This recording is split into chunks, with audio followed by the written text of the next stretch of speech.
સુધી અમે આવ્યા છે અને પછી પણ અહીંયા જે કાર્યક્રમ માટે અમે પધાર્યા અને તમારો બધાનો ઉત્સાહ જોયો, તમારી બધાની હાજરી જોઈ તો ભલે અમે જેટલું પણ ચાલ્યા પણ તમને જોઈને થાક અમારો અહીંયા બિલકુલ ઓછો થઈ ગયો છે. સાથીઓ, પ્રાંત અધિકારીની કચેરીમાં જ્યારે આપણા વિકાસની યોજનાઓની ગ્રાન્ટો આવે અને એના આયોજનમાં અમને બોલાવે, એમાં હાજરી દરમિયાન એક નાનો બનાવ બન્યો. એ બનાવ આખો પૂર્વ આયોજિત હતો.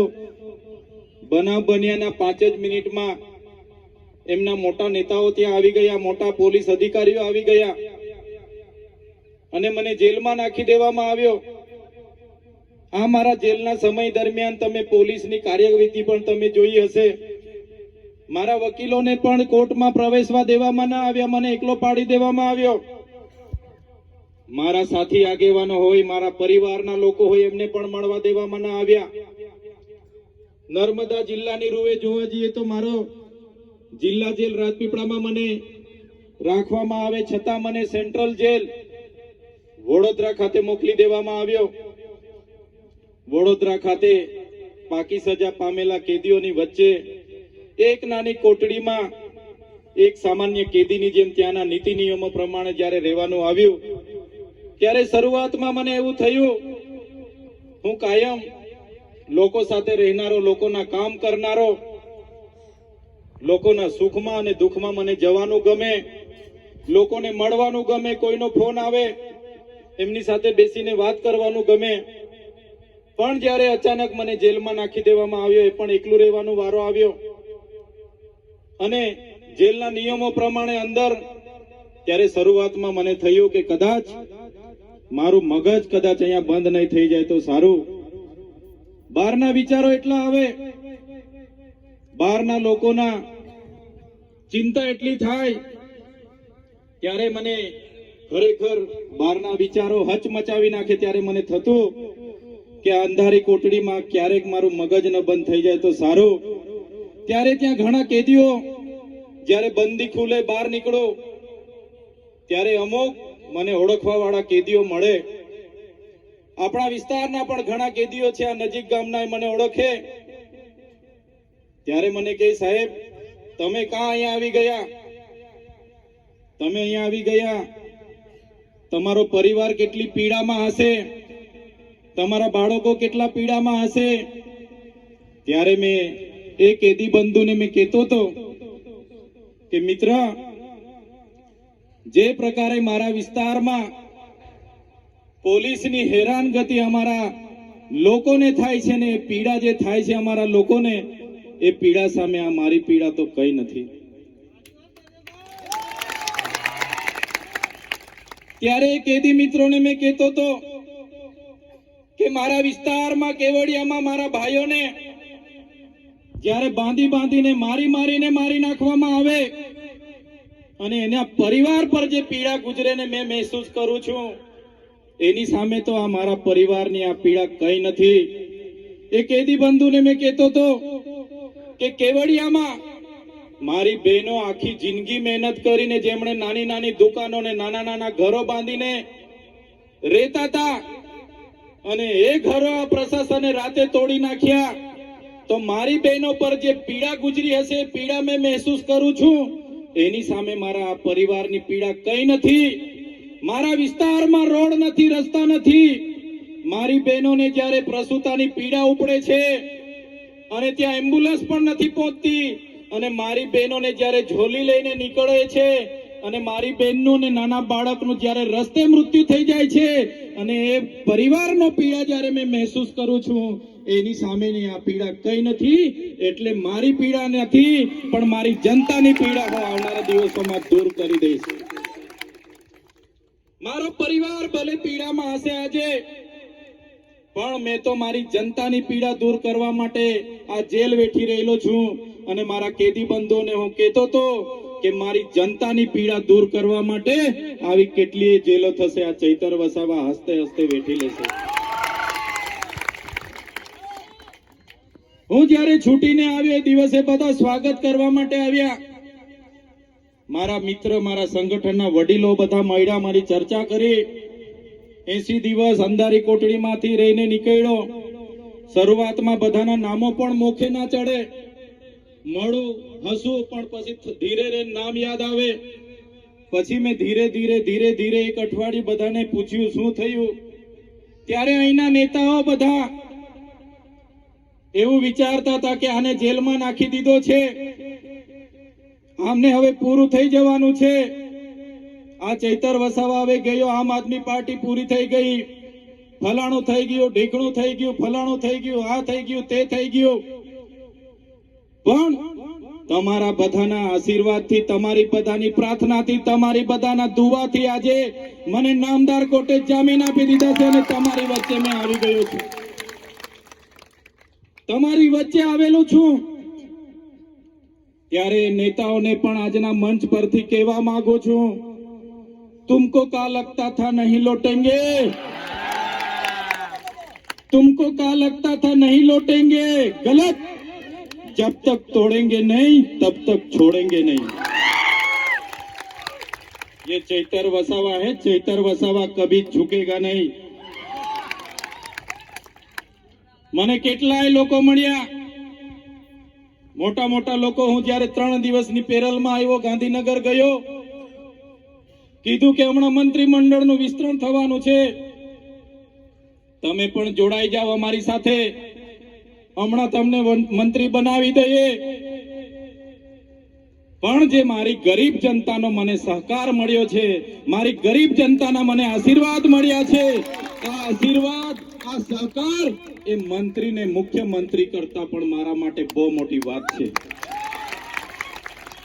હું મંત્રી બની જાઉં, મુખ્યમંત્રી બની જાઉં, કરોડો અબજો રૂપિયા વસાવી લેમ, મિલકતો પ્રોપર્ટીઓ કરી લેમ, પણ મારી જનતાના પ્રેમ સામે કરોડો રૂપિયાની કોઈ કિંમત નથી. આ મારી જનતાનો પ્રેમ છે, આ મારા સાથી મિત્રોનો સહકાર છે, આ મારા વડીલોની આશીર્વાદ છે. એની સામે મારે મંત્રી પદની કોઈ ગરિમા નથી. આજ મારી ગરિમા છે, આજ મારી પૂંજી છે. ત્યારે આવા દિવસો અનેકો આવી ગયા, અનેકો વેઠી લીધા. નામદાર કોર્ટે શરતોને આધીન જામીન આપ્યા. એમાં ખોટી ખોટી એફિડેવિટો રજૂ કરવામાં આવી. એમાં કહેવામાં આવ્યું આ તો ઝુંઝારો માણસ છે, માથા ભારે માણસ છે, આટલા બધા કેસો થાય છે, આમ થાય છે, તેમ થાય છે. ભાઈ, મારે તો કોઈની સાથે જમીનના ઝઘડા નથી, મારા કોઈ 2 નંબરના ધંધા નથી. લોકો માટે કેવડિયા લડવા આવીએ, ભરૂચ લડવા જઈએ, દાહોદ લડવા જઈએ. આ સરકારના લોકોને ગમતું નથી, અધિકારીઓને ગમતું નથી, અને મારા પર ખોટા ખોટા કેસો કરીને કેસો વધારતા જાય છે. ત્યારે શરતી જામીનો મને મળી છે. મને કેટલાક અધિકારીઓ રાજી થાય છે, અહીંના નેતાઓ રાજી થાય છે, કે છે કે ડેડિયાપાડામાં એમને જવા નથી દેવાના, પ્રતિબંધ છે. આવનારા દિવસોમાં નર્મદામાં પણ જવા નહીં દઈશું, પ્રતિબંધ થઈ જશે. એ નેતાઓને, પોલીસ અધિકારીઓને કહેવા માંગુ છું, આ ચૈતર વસાવા લોકોના દિલમાં રહેશે, ત્યાંથી કાઢી નથી શકવાના. તમે ડેડિયાપાડામાંથી કાઢી નાખશો, તમે નર્મદામાંથી કાઢી નાખશો, અમે તો લોકોના દિલોમાં રહી છે, ત્યાંથી ક્યારેય કાઢી નથી શકવાના. આ લોકોનો પ્રેમ મળ્યો છે, આ લોકોનો સહકાર મળ્યો છે. આજે જ્યારે આ મંચ પર આવ્યા છે, તમારી બધાની હાજરી છે, તે પૂરો વિશ્વાસ સાથે તમને કહીએ છીએ. પ્રકૃતિને હું પ્રાર્થના કરું છું કે આટલી નાની ઉંમરમાં જે પણ મને આજે મળ્યું છે, ભગવાન ઈશ્વરનો તમારો આભાર માનું છું, પ્રકૃતિનો આભાર માનું છું. મારી ગરીબ જનતા, મારી આદિવાસી જનતા, દલિત જનતા, મારી મહિલાઓ, બહેનો, વડીલોએ મારા પર જે વિશ્વાસ મૂક્યો છે, જે ભરોસો મૂક્યો છે, એના પર ખરા ઉતરવા માટેની પ્રકૃતિ મને શક્તિ આપજો, શક્તિ આપજો મને. જ્યાં પણ અમારી બહેનો સાથે અન્યાય થશે, જ્યાં પણ મારા ભાઈઓ સાથે અન્યાય થશે, ત્યાં જઈને ઉભા રહેવાની મને શક્તિ આપજો, ને એમને ન્યાય આપવા માટેની મને શક્તિ આપજો. ત્યારે સાથીઓ, હું તો નાનો માણસ છું. તમે જોયું હશે, એક નાનો કેસ થયો, નાનો કેસ થયો એટલે ટેબલ પર જામીન થઈ જાય, મામલતદારમાં જામીન મળી જાય. આ લોકોએ કેવું કાવતરું કર્યું, કેવું આયોજન કર્યું, અને મને 80 દિવસથી વધારે સમય મને જેલમાં રાખ્યો. મિત્રો, હું નાનો માણસ છું. આટલી મોટી સરકાર, એમના મોટા મોટા નેતાઓ, એમની આખી પોલીસ ફોજ, એમની આખી આર્મી SRP ની ફોજ, હું એકલો લડી નહીં શકું. પણ તમારો સહકાર મને મળતો રહેશે. એ જ મારી તાકાત, એ જ મારી મહેનત છે. તમારો સહકાર એ જ મારો મનોબળ છે. એટલા માટે જ હું આટલા મોટા તંત્ર સામે લડી શકું છું. બાકી તો મને અને મારા પરિવારને ક્યારના લોકો પૂરા કરી દે. પણ તમારા આશીર્વાદ છે, તમારો સહકાર છે, એ જ મારી તાકાત છે. આ સહકાર, આ જ આશીર્વાદ આવનારા દિવસોમાં પણ મને, મારા ટીમને, મારા વડીલોને બધાની સાથે તમે રાખજો. આવનારા દિવસોમાં પણ તાલુકા અને જિલ્લા પંચાયતની ચૂંટણી છે. આજે હું એકલો છું, પહોંચી નથી વળતો. ત્યારે મારા યુવાનોને, મારા વડીલોને, મારા મતબેનોને પણ તમને કેમ છું, તમે હવે તૈયાર થઈ જાઓ. તાલુકા પંચાયતમાં લડો, જિલ્લા પંચાયતમાં લડો, સરપંચમાં લડો, આવનારી ધારાસભામાં લડો, અને સારો માણસને વિધાનસભામાં પણ મોકલો. આવનારા દિવસોમાં મારો જોડીદાર હશે તો આ લોકોને આપણે પહોંચી વળીશું. આવનારા દિવસોમાં તાલુકા જિલ્લા પંચાયતમાં આપણા માણસો હશે તો બધાના કામો થશે, બધા સાથે આવીને ઉભા રહેશે. એક સારો ધારાસભ્ય હશે તો વિધાનસભામાં મારો સાયો બનીને ઉભો રહેશે. ત્યારે તમને બધાને અપીલ કરું છું, વિનંતી કરું છું, હવે સમય આવી ગયો છે. બધાને બહુ આપણે મતો આપ્યા, બહુ ચૂંટી લાવ્યા છે, પણ હવે અહીંયા બેઠેલા લોકોમાંથી ચૂંટાવવું જોઈએ એવી મારી તમને વિનંતી છે. સારા માણસો નક્કી કરો, એમને તાલુકા પંચાયતના પ્રમુખ બનાવો, જિલ્લા પંચાયતના પ્રમુખ બનાવો, ધારાસભ્ય બનાવો. જે આપણા માટે રાતે ફોન કરીએ રાતે પહોંચી જાય એવો માણસને ચૂંટીને તમે મોકલી આપો. આજ વિનંતી કરવા માટે આવ્યો છું. આજે તમારી વચ્ચે આવ્યો, તમારે બધાને મળીને ખરેખર મને ખૂબ જ આનંદ થયો. મારા વિસ્તારમાં મને જવા દેવામાં નથી આવતા. ડેડિયાપાડા એ મારો વિસ્તાર છે, મારો પરિવાર છે. ત્યાંથી હું ધારાસભ્ય છું, મારું ગામ છે, મારું ઘર છે. પણ છતાં આજે તમને મળીને મને એવો આનંદ થયો કે આખો પરિવાર એ મારો પરિવાર જ છે. આ પણ મારો પરિવાર જ છે, આ પણ મારું કુટુંબ જ છે. જ્યારે પણ કોઈના ઘરે જઈને બેસીશ, મને દિવસે હોય કે સાંજે હોય, રોટલો ને શાક તો મળી જશે, મળી જશે ને મળી જશે. ત્યારે વધારે વાત નથી કરતો. જે પણ કપરો સમય હતો, મારા સાથી મિત્રો નિરંજનભાઈ, વિક્રમભાઈ, આશુતોષભાઈ, આશીષભાઈ, એમની આખી ટીમ, અમારા સરપંચશ્રીઓ રમેશભાઈ હોય કે શાંતિલાલભાઈ હોય, વકીલોની આખી ટીમ, અને મારી બહેનો દક્ષાબેન થી માંડીને, સરોજબેન થી માંડીને બધા જ લોકો, હું જેલમાં હતો એ દરમિયાન મારી ખૂબ જ ચિંતા કરતા હતા, મારા પરિવાર સાથે ઉભા હતા. બધા જ લોકો મારા માટે ખૂબ જ પ્રાર્થના કરતા હતા, વ્રત રાખતા હતા, ઉપવાસ કરતા હતા. અને આવા કપરા સમયે મારા અને મારા પરિવાર સાથે તમે બધા ઉભા રહી આવ્યા. તમામ લોકોનો આજના પ્રસંગે આભાર માનીને વિનમું છું. બધાનો ખૂબ ખૂબ આભાર, ધન્યવાદ. જય આદિવાસી. ખૂબ ખૂબ આભાર.